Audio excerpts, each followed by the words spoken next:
Welcome to the Russian Rulers Podcast. I'm your host, Mark Schaus.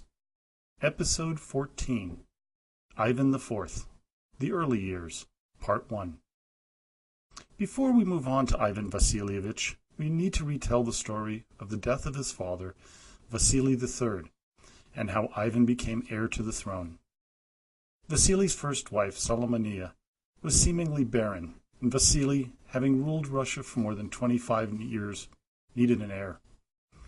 Divorce because of an inability to have a child was not permitted by the church, so Vasily did what any autocrat with almost unlimited power would do. He had the head of the church, the Metropolitan, removed and replaced him with someone more agreeable to his predicament. In stepped Metropolitan Daniel, who allowed the divorce to go through, sending Solomonia to a nunnery in Suzdal. He then married the beautiful and much younger Elena, or Helena Glinskaya, with the hopes of having an heir before death came. An interesting side note, Helena Glinskaya had much Tartar blood in her, as did many of the boyar families. Some in her family claimed to have both blood from Rurik and from Genghis Khan.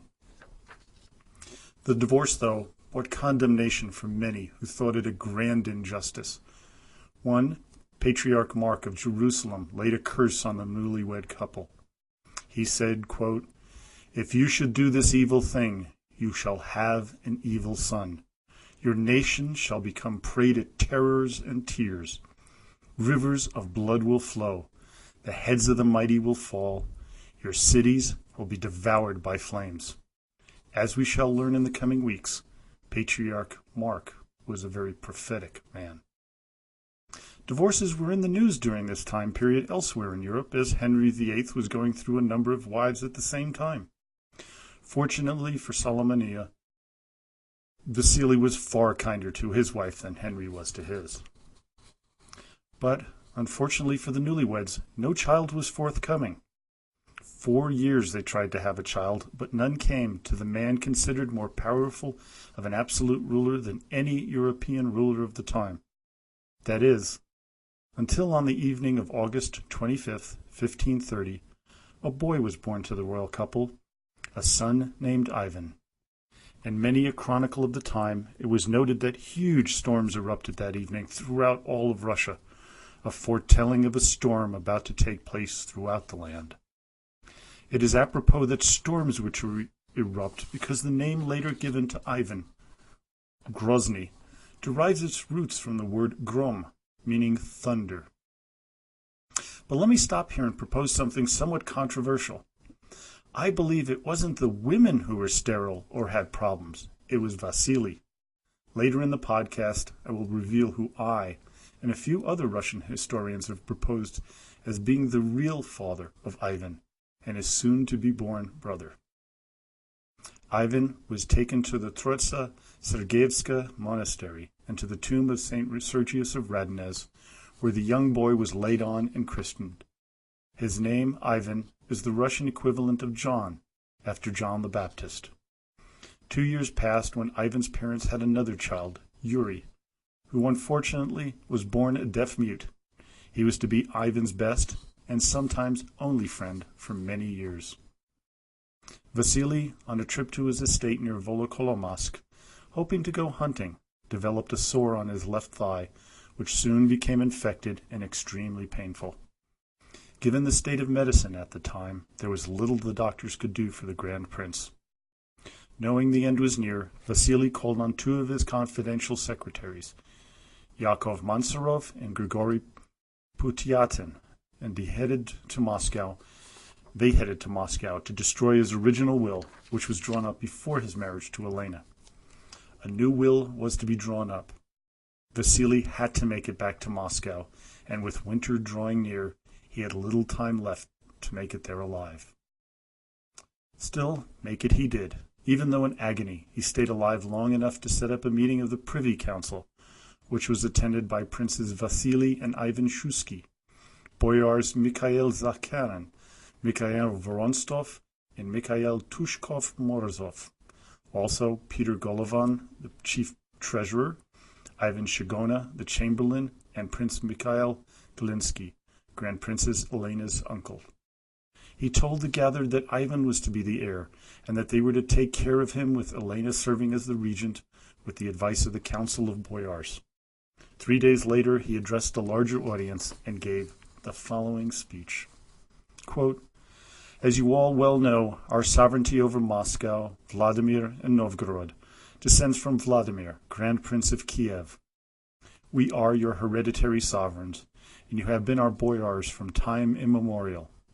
With me you governed the land, and I held you in honor, and especially favored your children, and my fame reached all countries. You have all taken the oath to serve me and my children, so now, on your lives, I commend you to my princess and her son, Grand Prince Ivan. Brethren, preserve the Russian land, his sovereign state, and preserve Christianity entirely from all its enemies. I now know that I am near to death, and therefore I have written in my will how it must be with Princess Elena, my sons, and my brothers in the years to come. If you wish to see good come to pass, then put your names on the will, and kiss the cross as a sign that you will have kept your oaths. And if I have written anything unworthy, it can be changed." 7 days later, on December 3rd, 1533, Grand Prince Vasily, who became a monk named Vassian on his deathbed, died. For more than 70 years, his father, Ivan the Great, and he ruled Russia. Few alive remembered a time without a strong and competent ruler guiding the land of the Rus. This was to change shortly. Young Ivan Vasilievich was crowned the sovereign of all of Russia just a few days after his father's death, no doubt overwhelmed by the ceremonies taking place.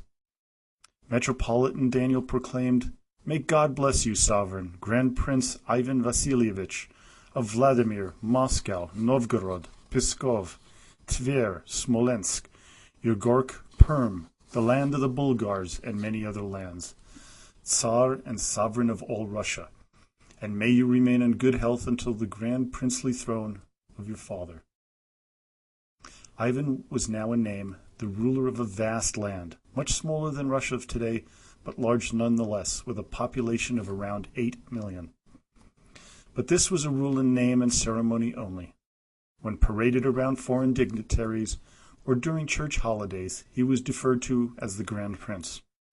But in private, which was most of the time, he was treated with disdain or completely ignored, and kept in the one square block Kremlin, not really ever getting to see the lands he supposedly ruled over. Guards abounded around the boy, not because of a threat from without, because of the many threats within, from his uncles and cousins, the hundreds of princes, and from the boyar families who saw a way to absolute power. There were many powerful boyar families who were exceedingly wealthy. In fact, there were approximately 15 Muscovite boyar families who were known throughout Moscow's history. There were many princes, but 2 princely families were to play a major role during the early years of Ivan's life, the Belskis and the Shuiskis. The former related to the maternal side of the Rurik dynasty, and the latter descended from the grand princes of Nizhny Novgorod. The palace of the Kremlin was unusual, as its hallways and stairways were extremely narrow, as only 2 or maybe 3 people could walk side by side. This, of course, was by design, to limit the number of potential attackers who could physically confront the numerous guards stationed throughout the palace. Meeting with the various levels of hierarchy within the Kremlin was based on the heritage of the visitor. If you were part of the Rurik line, you may even get to meet the Grand Prince himself. Lower princes and boyars went through a very strict hierarchical system of noblemen and servants. Moving from one room to another was also planned carefully, as the doorways were exceedingly short and narrow, forcing the person to enter, bowing his head down in order to make it through. Ivan's education was handled by carefully selected priests, and from all accounts, Ivan was an excellent student, a voracious reader with a passion for history, especially the historical accounts of the great leaders of the past, like Augustus, Alexander the Great, and Julius Caesar, as well as famous Russian rulers such as Alexander Nevsky, Dmitry Donskoy, and of course his grandfather, Ivan the Great. Sadly, His only playmate was his deaf-mute brother Yuri. Having fun and enjoying his childhood was not to be in the cards for Ivan. It is at this time that some of the stories of Ivan's cruelty to animals begin. There is talk of him enjoying the torture of cats, dogs, and other pets, throwing some from the tower windows. How much of this is true remains pure speculation, as a number of the accounts of the time were written by enemies of Ivan, men who hated his policies and were the victims of his retribution. Some of the stories, though, have a smattering of truth attached to them. In my review of the writings, it is highly likely that he did commit a number of cruel acts on animals, but how much can you blame on him, and how much blame has to be put on those who were supposed to care for him? He was unimportant to most of them, except as a figurehead to be controlled. He would learn this lesson very well. The first person to try to seize the throne was none other than Vasily's brother Yuri of Dmitriev, or was he? A plot was supposedly uncovered by Prince Andrei Shuisky and reported to the council that Prince Yuri was trying for a palace coup. Whether trumped up or real, which I find doubtful, Yuri is put in heavy chains and sent to jail, where he would live for 2.5 years, by the order of Regent Elena and the Council of Boyars. Next up was the one and only Regent Elena, Ivan's own mother, who took a lover in the handsome and young Prince Ivan Obolensky. Elena's uncle, Mikhail Galinsky, was aghast with this unseemly liaison, but he also knew that this man was a major threat to his position, as at the time he was the most powerful man in government. Elena knew she needed to get rid of her meddlesome uncle, or risk losing her position as regent. On August 5th, 1534, in front of the Boyar Council, Prince Mikhail Galinsky was arrested and hauled off in heavy chains, just as he had ordered Prince Yuri 2 years before. He, like Yuri, was to die in chains 2 years later. Now Prince Ivan Fyodorovich Ovchenya Telepnev Obolinsky, Elena's lover, was the power broker behind the throne. His sister Agrafena was Ivan's nurse and companion. It is he who I believe was the real father of Ivan and Yuri, as he was rumored to be Elena's lover before Vasily died. Obolinsky knew, though, that the survival of Elena was tied to his survival. But she was still young, being in her late 20s, and she was the mother of Ivan. There were many who wanted her dead, but a crisis arrived that temporarily saved her. It was an attack by their old enemy, the Lithuanians, that brought together all the bickering factions. Sigismund I came to the throne of the combined Lithuanian and Polish nation in 1506 and decided to right the wrongs of the past and march on Russia's cities, beginning with the capture of 3, Bryansk, Staroda, and Chernigov. Prince Obolinsky helped repulse the Lithuanians, and by the end of October 1534 was only 35 miles from the Lithuanian capital of Vilna. Elena took the glory and honor and solidified her power base. She also instituted a number of reforms, one being the change of coinage from a clipped coin, which could be cut up as needed to make purchases, to one made of silver, which had a picture of a mounted knight with a spear called a cope. So the coin became known as the kopek. She also began building a number of grand churches and monasteries as well. Being the shrewd ruler that she was, she also needed to get rid of any perceived enemies, with one being the remaining brother of Vasily III, Prince Andrew of Staritsa. The Shuisky faction also wanted Andrew out of the way for their own selfish reasons, and passed along a rumor that the prince was unhappy and showing signs of disloyalty to his nephew, the Grand Prince. He knew, though, just as had happened to his brother Yuri, that he had a target on his back. He packed up his bags and family and fled. Andrew headed towards Lithuania, but heard that Elena sent Obolinsky's forces that way to try to capture him. He then turned towards Novgorod and begged for help. Some 30 nobles came out to help, but with agents everywhere, Obolinsky knew what was happening, and suddenly appeared surrounding him and his followers.